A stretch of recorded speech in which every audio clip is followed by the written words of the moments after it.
বিচার দিনের একটা দৃশ্য হলো, আল্লাহ বলেন ইয়াউমা ইয়াকুমুর রূহু ওয়াল মালাইকাতু সাফফান লা ইয়াতাকাল্লামুনা ইল্লা মান আযিনা লাহুর রহমান ওয়া ক্বালা সাওয়াবা। যেদিন রূহ ও ফেরেশতাগণ সারিবদ্ধভাবে দাঁড়াবে, এমন এক সময় থাকবে যখন কেউ কথা বলতে পারবে না। এমন এক ধরনের নীরবতা, এমন নীরবতা বিরাজ করবে যার কথা মানবজাতি কোনোদিন শোনেনি। এমন ধরনের নীরবতার অস্তিত্ব কখনো কোনোদিন ছিল না।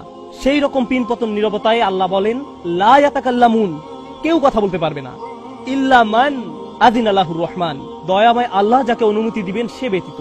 আর তিনি হলেন মুহাম্মদুর রাসূলুল্লাহ সাল্লাল্লাহু আলাইহি সাল্লাম।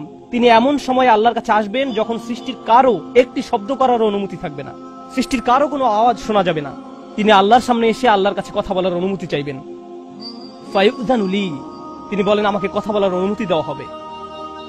ওয়ায়ুলহিমুনি মাহামিদা আহমাদাহু বিহা লা ইয়াহদুরুনিল আন, সেদিন আল্লাহ আমাকে স্পেশাল একটি দোয়ার মাধ্যমে তার প্রশংসা, তার কৃতজ্ঞতা করা শেখাবেন, যেটি বিচার দিবসে আমাকে দেওয়া হবে, যা এর পূর্বে কাউকে দেওয়া হয়নি, কোনো সৃষ্টিকে দেওয়া হয়নি। এক স্পেশাল ওয়াহি রাসূলুল্লাহ সাল্লাল্লাহু আলাইহি সাল্লামকে দেওয়া হবে বিচার দিবসে, যা কোনো সৃষ্টিকে দেওয়া হয়নি। আর তিনি সেই দিন সেই স্পেশাল উপায়ে আল্লাহর প্রশংসা করবেন, লা ইয়াহদুরুনিল আন। আর সেই ওহী এখনো আমার কাছে আসেনি, সেই দোয়া এখনো আমি জানি না। ফা আহমাদাহু বিতিলকাল মাহামিদ, তারপর আমি আল্লাহর দেওয়া সেই স্পেশাল বাক্যগুলোর মাধ্যমে আল্লাহর প্রশংসা করব। ওয়া আখিরু লাহু সাজিদান, আমি সেই বাক্যগুলো উচ্চারণ করার পর আল্লাহর সমীপে সিজদায় অবনত হব। কিয়ামতের দিনের দৃশ্যপটে রাসূলুল্লাহ সাল্লাল্লাহু আলাইহি সাল্লাম এমন জায়গায় থাকবেন, এই অবস্থাকে বলা হয় মাকাম মাহমুদা, একটা স্টেশন, অথবা বলতে পারেন এমন একটা স্টেজ যা প্রশংসিত। আর মানবজাতি সেটা প্রত্যক্ষ করবে, আমরা সবাই এটা দেখতে পাবো। আমরা সবাই তখন নিশ্চুপ থাকবো, আর তিনি সিজদায় পড়ে যাবেন। তিনি যখন সিজদায় পড়ে যাবেন তখন আল্লাহ আযজা ওয়া জাল্লা তার সাথে কথা বলবেন। এতক্ষণ তিনি আল্লাহর সাথে কথা বলছিলেন, এখন আল্লাহ আযজা ওয়া জাল্লা তার সাথে কথা বলবেন। তিনি কি বলবেন? ইয়া মুহাম্মদ ইরফা রাসাকা, তিনি বলবেন মুহাম্মদ তোমার মাথা উত্তোলন করো। ওয়াকুল, বলো, ইউসমা আলাকা, তোমার কথা শোনা হবে। শুধু যে আল্লাহ তার কথা শুনবেন তা নয়, বরং বিচার দিনে উপস্থিত সবাই তার কথা শুনতে পাবে। ইউসমা আলাক, তারপর আল্লাহ বলেন ওয়াসাল তুতা, চাও তোমাকে দেওয়া হবে, তুমি যা চাও দেওয়া হবে। কিয়ামতের দিন আল্লাহর একটি সৃষ্টি কেমন পজিশনে থাকলে আমরা সবাই যখন আল্লাহর নিকট ভিক্ষা চাচ্ছি, আতমিম লানা নূরানা ওয়াগফির লানা, হে আমাদের পালনকর্তা, আমাদের নূরকে পূর্ণ করে দিন এবং আমাদেরকে ক্ষমা করুন, এই কথা বলে আমরা আল্লাহ আযজা ওয়া জাল্লার কাছে কাকুতি মিনতি করতে থাকবো। আর এখানে আল্লাহ তার এই সৃষ্টিকে বলছেন তুমি চাও, তুমি যা চাও আমি দিব, সাল তুতা। এই হলো আমাদের রাসূল সাল্লাল্লাহু আলাইহি সাল্লাম। তারপর আল্লাহ বলবেন ওয়াশফা, তুমি যদি কারো পক্ষ থেকে কথা বলতে চাও, তুমি যদি কারো ব্যাপারে সুপারিশ করতে চাও, যাও সুপারিশ করো। তুশাফা, আমি তোমাকে অন্য মানুষদের পক্ষ হয়ে কথা বলার অধিকার দিলাম। তুশাফা, এই গ্যারান্টি আল্লাহ তার রাসূল সাল্লাল্লাহু আলাইহি সাল্লামকে দিয়েছেন। ফাকুলু ইয়া রব, তখন আমি বলবো ইয়া রব, উম্মতি উম্মতি, তিনি সর্বসাকুলে এই কথা বলবেন, এটাই তার সম্পূর্ণ বাক্য, আমার উম্মাহ আমার উম্মাহ, আমার মানুষ আমার মানুষ। কিয়ামতের দিন সবাই বলবে নাফসি নাফসি, আমি নিজে আমি নিজে আমি নিজে। আল্লাহর নবীরা যারা মানুষকে আল্লাহর দ্বীনে আনার জন্য দিবারাত্রি পরিশ্রম করে গিয়েছেন, যেমন ইব্রাহিম আলাইহিস সালাম, যার এই দুনিয়ায় থাকাকালীন সময়ে শুধু একটাই উদ্বেগ ছিল মানুষের মুক্তি। বিচারের দিনে তিনি বলবেন না, যাও অন্য কোথাও যাও, যাও মুসার সাথে কথা বলো। মুসা আলাইহিস সালাম, যিনি বনী ইসরাইল নিয়ে চিন্তিত ছিলেন, তিনি বলবেন না, যাও ঈসার সাথে গিয়ে কথা বলো। আর আমাদের রাসূল সাল্লাল্লাহু আলাইহি সাল্লাম বলবেন, প্রসঙ্গত কোরআনে কিয়ামত দিবসের যে ভয়াবহতার কথা বর্ণনা করা হয়েছে তা একবার চিন্তা করে দেখুন। ইয়াউমা তারাউনাহা তাযহালু কুল্লু মুরদিআতিন আম্মা আরদাআত, প্রত্যেক মা যে তার বাচ্চাকে দুধ খাওয়াচ্ছে তার বাচ্চাকে ফেলে দিবে যেন সে কিছুই না। ইয়াফিরুল মারউ মিন আখিহি ওয়া উম্মিহি ওয়া আবিহি, সেদিন মানুষ তার ভাইয়ের কাছ থেকে পালাবে, মায়ের কাছ থেকে পালাবে, বাবার কাছ থেকে পালাবে। ওয়া সাহিবাতিহি ওয়া বানিহি, তার স্ত্রীর কাছ থেকে পালাবে, ছেলে মেয়ের কাছ থেকে পালাবে। আপনাদের কেউ কেউ হয়তো ইতিমধ্যে স্ত্রীর কাছ থেকে পালিয়ে বেড়ান, তাই আপনাদের কাছে হয়তো এটা অতটা ভীতিপ্রদ নয়। এই আয়াত হয়তো আপনার জন্য ভয়ের নয়, কেউ কেউ ভাবছে অবশেষে। যাই হোক, সমস্ত গুরুত্বের সাথে সেই দিন সবাই কাকে নিয়ে উদ্বিগ্ন থাকবে? নিজেকে নিয়ে। প্রকৃতপক্ষে সেদিন প্রত্যেক ব্যক্তি বলবে ওমান ফিল আরদি জামিআ সুম্মা ইনজি, সবাইকে জাহান্নামে নিয়ে যান এবং বিনিময়ে আমাকে জান্নাতে প্রবেশ করতে দিন। এটাও কোরআনে এসেছে। মানুষ সেদিন এমন মরিয়া হয়ে উঠবে, সেদিন একজন মানুষ আল্লাহর সাথে কথা বলবেন, আর প্রথম যে শব্দগুলো তার মুখ থেকে উচ্চারিত হবে তা হলো উম্মতি উম্মতি। আপনার জন্য আপনার রাসূলের ভালোবাসা এমনই প্রকার, সাল্লাল্লাহু আলাইহি সাল্লাম, আমার উম্মাহ আমার উম্মাহ। যদি আমরা তাকে ভালোবেসে থাকি, তাহলে যেই উম্মতের জন্য আল্লাহ রাসূলের এত ভালোবাসা, সেই উম্মতের জন্য আমাদের অন্তরে কিভাবে এত ঘৃণার বাস হয়? কিভাবে সম্ভব এটা?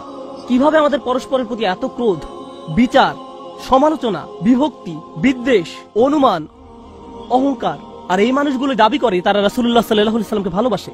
এইসব তুচ্ছ বিষয় ভুলে যেতে এই ভালোবাসা কি যথেষ্ট নয়? আমাদের কোন পার্থক্যগুলো এর চেয়ে বড়?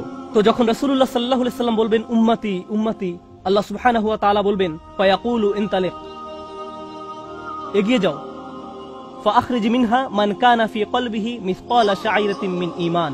মনোযোগ দিয়ে শুনুন, যাও এখান থেকে বের করে নাও যাদের অন্তরে ঈমান আছে, এমনকি এখানে শারিয়া মানে বার্লি দানা, যা সামান্য একটু লম্বা হয়, যাদের অন্তরে এতটুকু পরিমাণ ঈমানও আছে, যে কোনো ঈমান যদি তাদের অন্তরে থেকে থাকে, তাহলে তাদেরকে বের করে নাও। আপনি এগিয়ে যান এবং বের করে নিন। দৃশ্যপটটি কল্পনা করুন, রাসূলুল্লাহ সাল্লাল্লাহু আলাইহি ওয়াসাল্লাম মানুষকে রাখছেন, যাও যাও যাও, তিনি তাদেরকে সরিয়ে নিচ্ছেন। কিছু মানুষকে নিয়ে যাওয়ার পর ফেরেশতারা থামিয়ে দিলেন, কারণ কারো কারো ঈমান এর চেয়েও ছোট। সামান্য পরিমাণ ঈমান বলতে আসলে কি বোঝায়? কেউ একজন হারাম কোনো কাজে যুক্ত ছিল, সে ভয়ানক কিছু একটা করছিল, কাজটা করে ফেলার পর তার মনে অনুশোচনা জাগ্রত হলো, তার ভেতর থেকে কিছু একটা বলছে এটা খারাপ কাজ, আমার এটা করা উচিত নয়, আল্লাহ আমাকে এটা সম্পর্কে জিজ্ঞাসা করবেন। তারপর কোনো একভাবে তার এই চিন্তাটাকে সে দমিয়ে দিল, থাক এখন চিন্তা করার দরকার নেই। কিন্তু পরবর্তীতে সে আল্লাহর কাছে দোয়া করে বলল, ইয়া আল্লাহ, আমি জানি না কিভাবে এই কুঅভ্যাস থেকে বাঁচবো, আমাকে এর থেকে মুক্তি দিন। আমি চাই না এটা আমার জীবনে আর ঘটুক, কিন্তু তবু আমি এটাতে আটকা পড়ে আছি। অতি ক্ষুদ্র ঈমান তার ভেতর থেকে চিৎকার করছে, অন্য কেউ এটা শুনতে পারছে না, তার অন্তর এটা শুনছে। আর আল্লাহ আজ্জা জাল্লা বলছেন, তারা যদি এতটুকু ঈমানও দেখাতে পারে, আপনি এগিয়ে যান, তাদেরকে বের করে নিয়ে আসুন। আপনি তাদেরকে বের করে নিয়ে আসুন। আর তিনি যখন এভাবে মানুষদেরকে বের করে নিয়ে আসবেন, তখন ফেরেশতারা এক সময় থামিয়ে দিবেন, কারণ অনেক মানুষের অন্তরে এতটুকু ঈমানও নেই, সামান্য অনুতাপটুকু তাদের অন্তরে ছিল না। তাকে থামিয়ে দিবেন, ফাআনতালিক ফাফআল, আমি গিয়ে এমনই করব, সুম্মা আউদ, তারপর আমি ফিরে আসব। অর্থাৎ ফেরেশতারা থামিয়ে দিবে, আর অন্য মানুষেরা সেখানে কাঁদতে থাকবে, আমাদের কি হবে, আমাদের কি হবে। তারপর রাসূলুল্লাহ সাল্লাল্লাহু আলাইহি ওয়াসাল্লাম ফেরত আসবেন, ফাআহমাদাহু বিতিলকাল মাহামিদ, অতঃপর আমি পুনরায় সেসব প্রশংসা বাক্য দ্বারা আল্লাহর প্রশংসা করব। লক্ষ্য করুন, প্রথমবার তিনি প্রার্থনা করার জন্য অনুমতি চেয়েছিলেন, তাই না? দ্বিতীয়বারের বেলায় অনুমতির কোনো উল্লেখ নেই। লক্ষ্য করেছেন, তিনি আসলে সাথে সাথে আল্লাহর প্রশংসা করা শুরু করবেন। আল্লাহ কি তাকে এমনটি করতে বলেছেন? না, এটা হলো নিজ উম্মতের প্রতি তার অপরিসীম ভালোবাসার বহিঃপ্রকাশ। তিনি আবারও আল্লাহর প্রশংসা করা শুরু করবেন, এই আশায় যে আল্লাহ তাকে অটোমেটিক অনুমতি দিবেন। সুম্মা আখিরু লাহু সাজিদান, আর সিজদায় পড়ে যাব। ফায়াকুলু ইয়া মুহাম্মদ, আমাকে বলা হবে, হে মুহাম্মদ, ইরফা রাসাকা, তোমার মাথা উঠাও। কুল ইউসমা আলাকা, বলো তোমার কথা শোনা হবে। ওয়াসাল তুতা, চাও তোমাকে আবার দেওয়া হবে। ওয়াশফা তুশাফা, সুপারিশ করো, সুপারিশ গ্রহণ করা হবে। তোমাকে সুযোগ দেওয়া হবে তাদেরকে বের করে নেওয়ার, তোমাকে তাদের জন্য সুপারিশ করার সুযোগ দেওয়া হবে। ফাআকুলু ইয়া রব উম্মতি উম্মতি, আমি তখন বলবো, হে আমার রব, আমার উম্মত, আমার উম্মত। তিনি তো ইতোমধ্যে অল্প ঈমানের অধিকারীদেরকে বের করে নিয়েছেন। ফায়াকুলু ইনতালিক, এরপর আল্লাহ বলবেন, এগিয়ে যাও। ফাআখরিজ মিনহা মান কানা ফি কলবিহি মিসকালা যাররাতিন আও খারদালাতিন মিন ঈমান, তোমাকে সুযোগ দেওয়া হবে তাদেরকে বের করে নেয়ার, সুপারিশ গ্রহণ করা হবে। যাদের অন্তরে এক বিন্দু পরিমাণ ঈমান আছে, বালির দানা নয়, বালির দানা তো এতটুকু লম্বা, বরং বিন্দু পরিমাণ। খারদালা মানে সরিষার দানা, অতি ক্ষুদ্র বিন্দুর মতো। আর যখন আল্লাহ বলছেন এর ওজনের মতো, বর্তমানে আমাদের কাছে ডিজিটাল ওজন মাপার যন্ত্র আছে, আগের দিনে পাল্লা ছিল, তাই আপনি যখন এক মুষ্টি চাল এক পাল্লায় রাখতেন, সেটা হয়তো তেমন একটা ঝুঁকতো না। যদি একটু বেশি করে চাল রাখতেন, তখন একটু ঝুঁকতো। এখন ডিজিটাল ওজন মাপার যন্ত্র দিয়ে গ্রাম, কিলোগ্রাম মাপা হয়। এমনকি সামান্য কয়েক দানা রাখলেও যন্ত্রের স্ক্রিনে ভেসে উঠে 0.001 গ্রাম। এখন শুধু একটি চাল রেখে দেখুন, বা একটি সরিষার দানা রেখে দেখুন, স্ক্রিনে কিছু ভেসে উঠে কিনা? কিছুই হয় না, কিছুই হয় না। আর আল্লাহ বলছেন, আমি তোমার সুপারিশের কারণে, রাসূলুল্লাহ সাল্লাল্লাহু আলাইহি ওয়াসাল্লামের দোয়ার কারণে এমন মানুষদেরকেও মুক্তি দিব যাদের ঈমান এমনকি এই দুনিয়ায়ও মাপা যায় না, এই দুনিয়ায়ও মাপা যায় না। প্রসঙ্গত, আপনি যদি একটি দানা খান, বুঝতে পারবেন যে কিছু খেয়েছেন? আপনি এমনকি বুঝতেও পারবেন না। এটা হলো এমন ধরনের ঈমান যার আছে, এটা সে নিজেও ভালোভাবে বুঝতে পারে না। এমনকি তারা নিজেরাও ঠিকমতো বুঝে উঠতে পারে না যে ঈমান আছে, আর অন্যরা কিভাবে বুঝবে? আর কেউ যদি একটি দানা আহার করে, এটা তাদের পুষ্টি সাধনে তেমন কোনো ভূমিকা রাখতে পারে না, এটা শরীরের জন্য যথেষ্ট পরিমাণের খাবার নয়।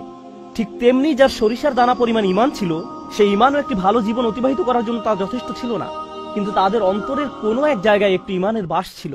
আল্লাহ বলছেন, তুমি এমন যাদেরকে পাও তাদেরকেও বের করে নিয়ে আসো। ফাআখরিজহু ফাআনতালিক, আমি যাব এবং তাই করব। আর এটা বিশাল এক জনগোষ্ঠী যারা আল্লাহর কাছ থেকে দূরে সরেছিল, তাদের ভেতরে একেবারে ক্ষুদ্র কিছু ঈমান ছিল। এরপর তো আর কিছু নেই মনে হচ্ছে, ঘটনা শেষ। কিন্তু রাসূলুল্লাহ সাল্লাল্লাহু আলাইহি ওয়াসাল্লাম এখানেই থেমে যাননি।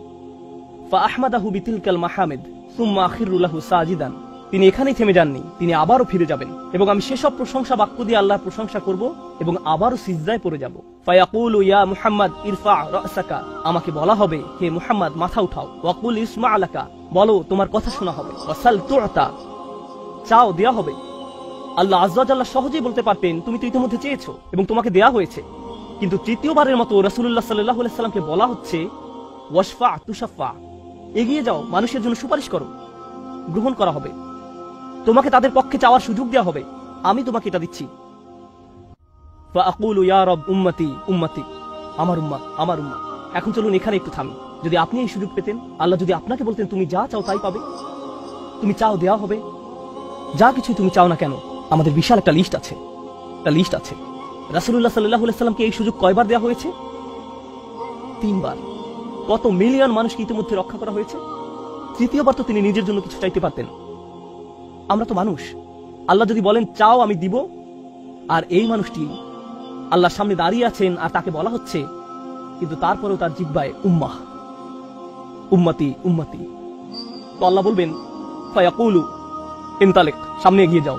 ফাখরিজ মান কানা ফি কলবিহি আদনা আদনা আদনা মিসকাল হাব্বাতিন খারদালিম মিন ঈমান, যাও সামনে এগিয়ে যাও এবং এমন প্রত্যেক ব্যক্তিকে বের করে আনো যার একটি সরিষার অতি ক্ষুদ্র অতি ক্ষুদ্র অতি ক্ষুদ্র অংশ পরিমাণ ঈমান আছে। এত ক্ষুদ্র বিন্দু যাকে আপনারা হয়তো মাইক্রোস্কোপিক বলবেন, যদি তাদের এক অ্যাটম বা এক সাব অ্যাটমিক কণার পরিমাণ ঈমান থাকে, এই পৃথিবীতে যা দেখা শোনা বা উপলব্ধি করা সম্ভব নয়, যদি তাদের গভীর অবচেতন মনের কোথাও কণা পরিমাণ ঈমান থাকে, যদি তাদের ততটুকু ঈমান থাকে, এগিয়ে যাও এবং তাদের বের করে নিয়ে আসো। যদি তাদের অন্তরে এতটুকু ঈমান থাকে, তো আল্লাহ রাসূলুল্লাহ সাল্লাল্লাহু আলাইহি সাল্লামকে বলবেন ফাখরিজহু মিনান নার, তাদেরকে আগুন থেকে বের করে আনো। কথাটা মনোযোগ দিয়ে শুনুন, তাদেরকে কোথা থেকে বের করে আনো? আগুন থেকে। অর্থাৎ কিছু মানুষ ইতোমধ্যে জাহান্নামে পতিত হয়ে গেছে। অনেক মানুষ এই হাদিস পড়ে মনে করে আমরা জাহান্নাম থেকে মুক্তি পেয়ে যাব, আগুন আমাদের স্পর্শ করবে না, কিন্তু হাদিস এই কথা বলছে না। রাসূলুল্লাহ সাল্লাল্লাহু আলাইহি সাল্লাম আল্লাহর কাছে কাকুতি মিনতি করছেন, আর এই দিনটি হবে 50,000 বছর লম্বা। অনেক মানুষের বিচার ইতিমধ্যে হয়ে গেছে। আর আমি আপনাদেরকে সেই আগুন সম্পর্কে শুরুতে বলেছিলাম, আপনি যদি এর বাতাসের স্পর্শ পান 1 সেকেন্ডেরও কম সময়ের জন্য, আপনার মনে হবে এর চেয়ে ভয়ঙ্কর আর কোনো শাস্তি হতে পারে না। আর আল্লাহ রাসূল সাল্লাল্লাহু আলাইহি সাল্লাম সেই মানুষগুলোর জন্য আশা ছেড়ে দেননি, তাদের জন্য হতাশ হয়ে পড়েনি। প্রসঙ্গত তারা মুসলিম, তারা কিন্তু মুসলিম, কারণ রাসূল সাল্লাল্লাহু আলাইহি সাল্লাম কি বলছেন, তার মুখ থেকে কোন কথাগুলো উচ্চারিত হয়েছে? উম্মতি উম্মতি। আগুনের মানুষগুলো মুসলমান, ওই মানুষগুলো অমুসলিম নয়, মুসলিম। তো রাসূল সাল্লাল্লাহু আলাইহি সাল্লাম বলেন ফাআনতালিকু ফাফআল, আমি যাব এবং সেটাই করব। প্রসঙ্গত রাসূলুল্লাহ সাল্লাল্লাহু আলাইহি সাল্লামের এই কথার সাথে হাদিসের সমাপ্তি হলো। আনাস ইবনে মালিক রাদিয়াল্লাহু তাআলা আনহু তার কাছে আসা লোকদেরকে এতটুকু বর্ণনা করলেন। ফাকুলতু লিবাদি আসহাবিনা, হযরত আনাসের কাছে হাদিস শিখতে আসা একজন বলল, আমি আমার কিছু সঙ্গীকে বললাম, লাউ মারারনা বিল হাসান ওয়া হুয়া মুতাওয়ারিন ফি মানজিলি আবি খলিফা, চলো আমরা হাসান বসরির কাছে যাই। আমরা হাদিসটি আনাসের কাছ থেকে শুনেছি, কিন্তু আমরা জানি এই হাদিসটি হাসানও জানেন, চলো আমরা তার কাছে যাই। প্রসঙ্গত আনাস রাদিয়াল্লাহু তাআলা আনহু তখন অনেক বয়স হয়ে গিয়েছিল। এই হাদিসে কতবার রাসূল সাল্লাল্লাহু আলাইহি সাল্লাম আল্লাহর কাছে গেলেন? 3 বার। রাসূলুল্লাহ সাল্লাল্লাহু আলাইহি সাল্লাম ইন্তেকাল করেছেন বহু বছর আগে। আমরা জেনেছি এই হাদিস হাসান বসরিও জানেন, তারা আগে কখনো এই ধরনের কথা শুনেনি। খুবই আশ্চর্যজনক কথা। এজন্য তারা ব্যাপারটা যাচাই করতে চাচ্ছিলেন যে দেখা যাক হাসান বসরিও একই হাদিস বর্ণনা করেন কিনা। তারা শুনেছে হাসান বসরি বাস করেন আবু খলিফার বাড়ির পেছনের একটি ঘরে, তাই তারা হাসান বসরিকে খুঁজতে লাগলো। তারা তাকে খুঁজে পেলেন। হাদাসানা আনাস ইবনে মালিক ফাআতাইনাহু ফাসাল্লামনা আলাইহি, তো আমরা তার কাছে এলাম এবং তাকে সালাম দিলাম। ফাআদিনা লানা, তিনি আমাদেরকে প্রবেশের অনুমতি দিলেন। ফাকুলনা লাহু ইয়া আবা সাঈদ, আমরা তাকে বললাম হে সাঈদের পিতা, জিনাকা মিন ইনদি আখিকা আনাস ইবনে মালিক, আমরা আপনারই ভাই আনাস ইবনে মালিকের নিকট হতে আপনার কাছে আসলাম। ফালাম নারা মিসলা মা হাদাসানা ফি শাফাআত, শাফাআত বিষয়ে তিনি যেমন বর্ণনা দিয়েছেন তেমনটা বর্ণনা করতে আমরা আর কাউকে দেখিনি। ফাকালা হি, তিনি বললেন হ্যাঁ তোমরা তো জানো। ফাহাদাসনাহু বিল হাদিস, আমার কাছে সেটি বর্ণনা করো, দেখি তোমরা আনাসের কাছ থেকে কি শুনেছো। তো তারা তার নিকট সম্পূর্ণ হাদিসটি বর্ণনা করে শোনালেন। ফাআনতাহা